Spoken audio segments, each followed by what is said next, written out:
Hi, Room 19 families. This is an exciting week with at-home learning. So I want to make sure I get everything in on our vlog this week that will give you some help and resource and information about what's coming up. So I'm going to jump right into it. On Monday in take-home folders, your scholar will receive a packet for the at-home learning day, which is on Tuesday. So Monday, their homework is what they'll do at their at-home learning day. The packet looks like this. Theirs will be in black and white. It is broken down by subjects, so reading, math, writing, social studies. And then underneath each subject says computer or paper. So if you have access to the internet or to a computer at home, then they'll do the computer directions, and if not, then they'll do the paper directions. So it's modified for both. The packet does include the paper math activity. I just stapled that to all of them. That way you can do it at home if you want to. And just will we get a better idea of who has access at home and who doesn't. So I just went ahead and stapled that to everyone's. So just a brief run through of this. Reading on the computer, they'll do 30 minutes on Lexia, and I put my email because if they're logging on to a new computer for the first time to do Lexia, it asks for teacher email before they put in their password and username and password. So that's why that is there.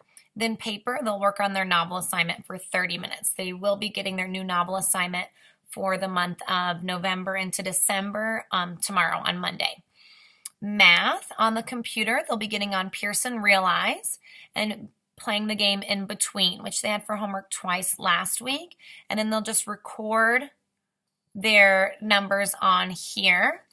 On paper, they're also playing that game, and that's what is attached. So they can cut those out and play that game.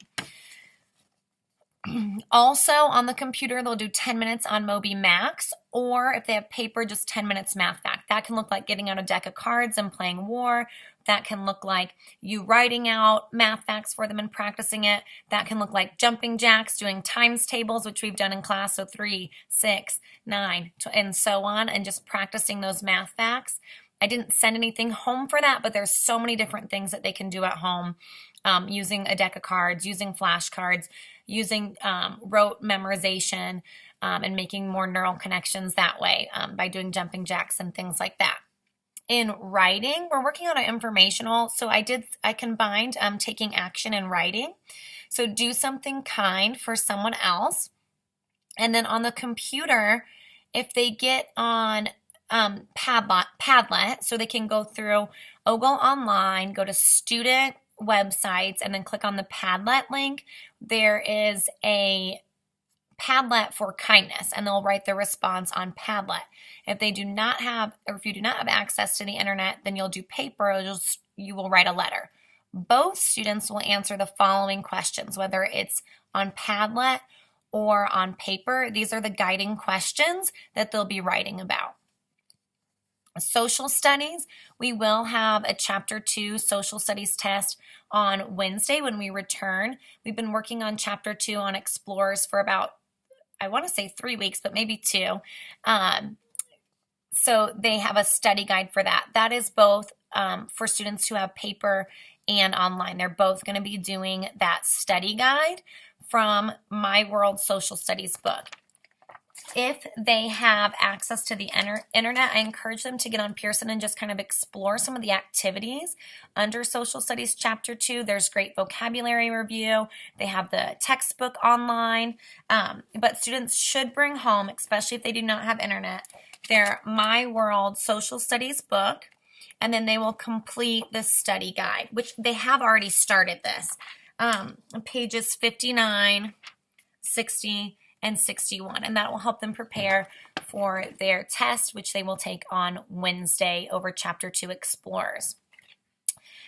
One thing in addition to the at-home learning is last week in Monday take-home folders, or if you came to the information night, you got the MSD at-home online resources and logins. This was a student, so I just made a copy and crossed off their login information.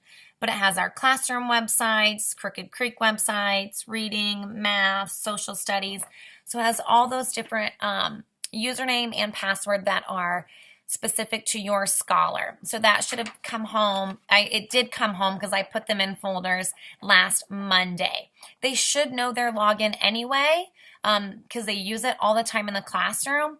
But that is a resource that if you have a computer, you can post it up next to your computer on a bulletin board, maybe stick it on the fridge, things like that. So I want to make sure you knew that you had that information. So that's what the at-home learning day will look like on Tuesday, November 8th.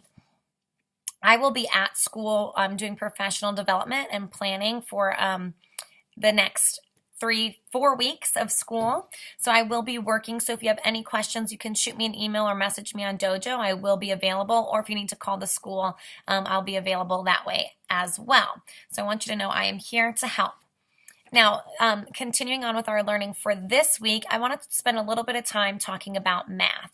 We are in fractions, and fractions are always very difficult every year for fifth graders. And I've had some parents say, I have to brush up on my fractions too. It's tricky, but it's very, very important moving forward in math in middle school and high school. So it's really important that we have a foundational understanding this year. What I have noticed is that a lot of students have tricks and strategies to help them find equivalent fractions or common denominators, but they have no understanding of what a fraction is or why those work. So we will get into finding common denominators using that multiplying that we were used to growing up. We really want scholars to understand why that works and what fractions are. So I wanted to show you a couple resources that we've used in class, and these can help with the in-between game, with adding and subtracting fractions, and even as we get into later in the year, multiplying and dividing. So one thing we have done is we've used arrays or rectangles that are divided into little squares to represent equivalent fractions. So on this example, I'm gonna make sure you can see that, and then I'll move my head. On this example, they have a 10 by 10 array, and so that would be 100 total, or you can look at it in columns of 10. So this would be 1, 2, 3, 4, 5, 6, 7, 8, 9, 10. So this is 2 because there's 2 columns shaded out of 10, 2 tens. Or you can separate it, that's what I did with the black marker, into fifths. So if we have 10 and we divide it into fifths, there'll be 2 in each group. So this is a fifth, this is a fifth, a fifth, a fifth, a fifth. So this fraction, 2 tenths, is equivalent to 1 fifth. So we spent a lot of time drawing pictures on arrays. They have these in their math workbook and in their math workshop folder. Both of those can come home. So they can use these to find equivalent fractions. They also have arrays that are 4 by 6 and arrays that are 5 by 12 that they can also use. Another thing that we've used to find equivalent fractions are clocks, which is actually my favorite way personally. Some people find it really confusing. I love it. I love math, so that's probably part of the reason why. But if you look at a clock, we did this in class. Everyone has this in their math journal. So if you look at this clock, you can see the the minute hand is on the 12 and the hour hand is on a 3. So 1/4 of the clock would be shaded in, and you can see that arrow shows that 1/4.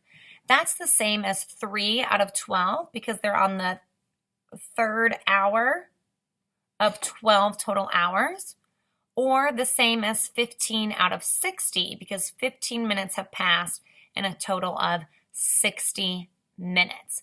They did that for each interval on the clock and glued that page into their math workbook.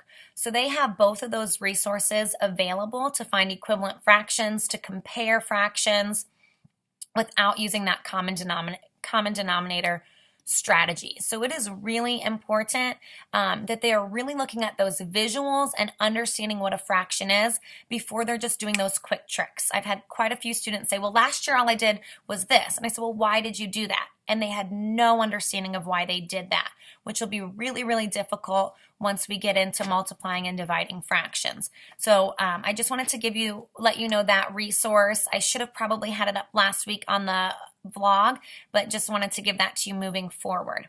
What we're working on this week is still more ways to find equivalent fractions. So we're going to make what are called fraction tracks. Students have not done this yet, but I did want to show you this. It's number lines. So you might be familiar with this. So we have 0 to 1 whole, a half, 0 to 1 and thirds, 0 to 1 and fourths, fifths, sixths, eighths, and tenths. And you can see 1/2 is equivalent to 2/4, 3/6, 4/8, and 5/10. So all scholars will be making that in math tomorrow.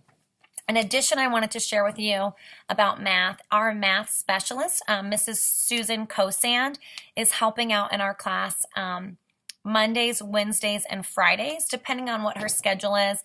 Last week she was only in on Friday, but this week she'll be with us Monday, Wednesday, and Friday. So we've been able to do small groups and really focus in and get some more help to different scholars. And that's really special. She's not able to do that with all of the grades, but she has the time during the 5th grade math block. So we're very fortunate in room 19 to have that. So it's really important that your scholars come ready to learn from whomever their teacher is, whether that be me, Mrs. Kosand, or another teacher that's in here helping out during math, but to come with an open mind and be thinking. We spent a lot of time talking about that on Friday, that during math we have to think.